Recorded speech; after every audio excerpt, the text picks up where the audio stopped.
Hello, good morning guys. Nais ko lang guys ipakita sa inyo yung napakaraming flower ng cherry tree. Yan po ay flower ng cherry tree. At ngayong year ay abugana kami sa fruits dahil maganda ang aming summer ngayon, kasi guys pag maganda ang summer ay maganda rin ang mga bunga dahil masagana tayo ngayon sa flower. Ito ay flower ng cherry.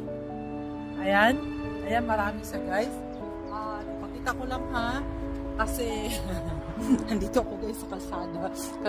Dito guys sa sa daanan na to ay sa kapitbahay namin. Tapos pag ayan no, yung ano niya, ayan. Pag dumadaan ako dito guys, pag meron na siyang bunga at marami na siyang hinog na, ay anytime ay nakakaipo ako guys, kasi nasa daanan naman. At hindi yan sila magagalit kasi kakilala rin namin, at hindi lang kakilala guys, kundi mga mababait naman ang tao dito, hindi tulad sa atin, hindi naman ko naman tinutulad, bawal manguha. Pero dito guys ay pag dumaan ka dito ay pwedeng manguha. Kahit saan ay pumupunta ako sa mga daanan. Pag may apple o plum, ay ito nga pala guys, plum. Yung plum niya ay hindi pa. May plum din ako sa aking garden. Ayan yung plum ay hindi pa masyado. At ayan, may dumaan. So, ang inaano ko guys, pinapakita ko talaga sa inyo dahil marami talaga siyang bunga. Ayan, maraming bunga, maraming flowers. It means masagana ang aming year ngayong year. Ayan. Meron din akong cherry tree sa aming garden, pero hindi pa masyado. Pinakita ko na rin yung plowman namin, maraming flower, marami na. Pero itong sa kanya ay ito yung cherry tree. Diba? Yan nagkamali na ako. Cherry tree nga guys. Hindi ako nagkamali kasi medyo magkapareha, kasi ang flower niya ay white din. Pinakita ko bago yun ang flower. So iano ko ha, baliktarin ko ha. So ayan siya di ba ang dami-dami niya.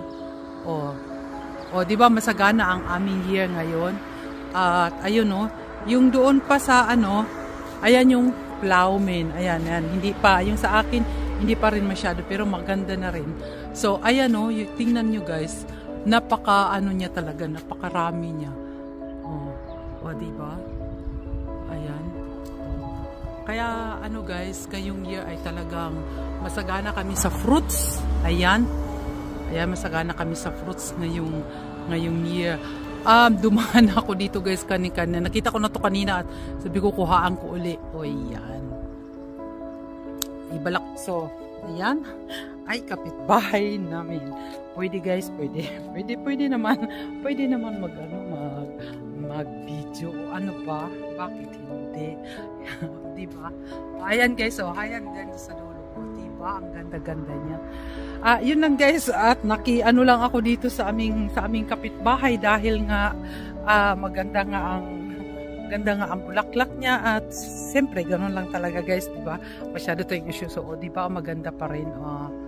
So in-stop ko guys kasi nga may nakausap ako, at ayoko kasi alam nyo naman na ayokong isama sila lagi sa aking alam nyo na, ayoko. Gusto ko lang ako lang, hindi. Bawal kasi, hindi naman bawal, ayoko lang na magkaroon ng, alam nyo na, lagi kong sinasabi na syempre, di ba? Mag-ingat din ako, di ba? Mamaya malaki pang mabayaran ko sa kanila din. Kagaling ko nga lang pala nagsimba.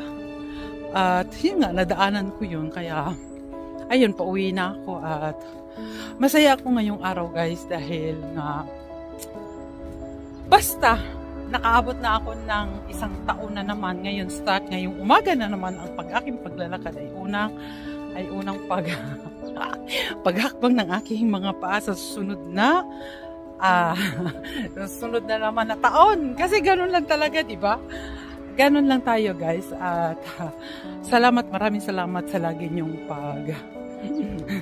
pag-attend ng aking premiere ko na naman ito ngayon. So, okay, dito na ako. Bye! Sa loob na ako ng bahay, titignan ko na naman yung sa kapitbahay namin, yung kanyang pears. Pears naman ang ipakita ko sa inyo. Wait lang ha. Oh, ayan na guys. Oh, dito na ako na naman sa dito naman ako sa kapitbahay namin. Oh, sige na nga, magbabay na, masyado akong Oh, ayan guys, ay cherry tree. Ayan. Masarap at malinamnam itong cherry tree na to. Ayan, marami siyang bulaklak. Ayan, ayan, ayan, So, ang aming plumin ay marami na ring flowers. Yan ay plumin namin guys. Ayan, marami na rin bulaklak. Marami siyang bunga. Wag naman sanang biglang lumamig para tuloy-tuloy na ang kanyang pamumulaklak. Ayan diba? Sa garden namin to guys. Dito ako sa garden.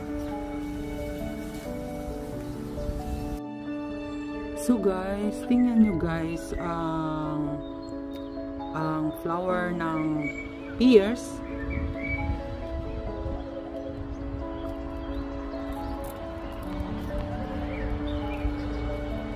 Ayan, tingnan nyo guys ang flowers ng pears. Ang dami-dami, di ba?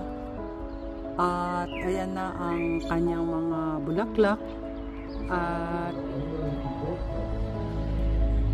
Bartimal Mark. At saka ayan ang maraming bunga yan guys pagdating ng oras. Ayan ay bulaklak pa lang. Bulaklak pa lang yan guys. At naririnig nyo rin ba ang awit ng mga ibon? At ang ganda-ganda talaga niya guys. Kasi kasi nga, yun na nga. Ano yan guys? Pears. Ayan. Pears yan guys. Sobra talaga ang dami niyan. At saka ang sarap niyan. Hindi lang masarap, matamis. At talaga naman, marami yang laging bunga every year. Marami yang bunga at talaga namang punong-puno lagi kami ng pears sa pag hinog na. So, yun lang guys. Pinakita ko lang yung mga bulaklak ng pears. At talaga naman napakamarami. At punong-puno na naman kami ng ubas pagdating ng summer.